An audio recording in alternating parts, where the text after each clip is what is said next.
A red car has a mass of 1,500 kilograms and collides with a stationary car of mass 2,000 kilograms while travelling at 30 meters per second. After the collision, both cars move off together at what speed? Well, to solve this, we use the principle of conservation of momentum. Now, I like to draw a wee diagram of before and after. So before the collision, we've got two cars, and we'll simply draw a wee box. First box represents the first car, which has got a mass of 1,500, so 1,500 kilograms, and is moving at 30 meters per second. And we'll say it's moving in that direction. It's not clear in the question what direction it is. The second car has a mass of 2,000 kilograms, and it's got a velocity of 0 meters per second. So after this is the before, and afterwards it says they move off together. So there is a big lump of metal where that's still 1,500. We're going to assume they've not lost any mass, and this is 2,000 kilograms, and you're trying to work out what that speed is. It may be difficult to work out, so we'll try to work out that missing speed here. So this is the after.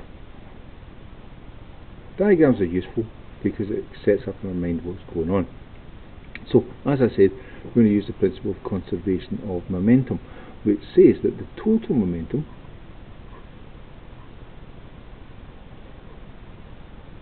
before a collision equals the total momentum after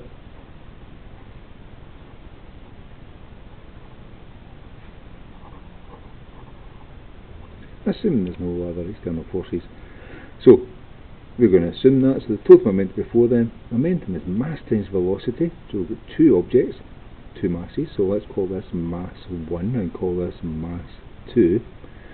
So the first momentum is mass 1 times velocity 1. The second one is mass 2 times its velocity, called v2.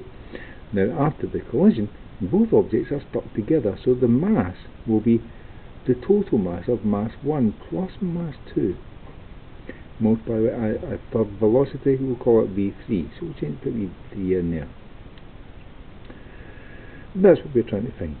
We know all the information, let's go ahead and do that. So the first mass from the diagram is 1,500 multiplied by the first velocity, which is 30 meters per second. Put brackets around it. The second one is 2,000 kilograms multiplied by its velocity of 0. And this is a mass of 1,500 added to the second mass of 2,000 multiplied by that velocity that we're trying to find. So let's work out what's in the brackets. So 1,500 times 30, so 1,500 times 30 gives you 45,000 plus 2,000 times 0, well that's easy, that's just 0, and 1,500 plus 2,000, that's going to be 3,500 multiplied by V3. So we want V3, so V3 is equal to 4,500 divided by 3,500. So the final velocity that we're after, V3, is equal to so 4,500 divided by 3,500. Just checking them, it's 3 zeros there, 2 zeros there, yep, and then equals, and that gives us 12.85714 blah blah blah. Let's round that to 12.9, or we could do 13. I'm going to call it 12.9. 12.9, and it's meters per second, and I should also point out that it's a positive number, same as that. The original direction is always the same, so it's the same direction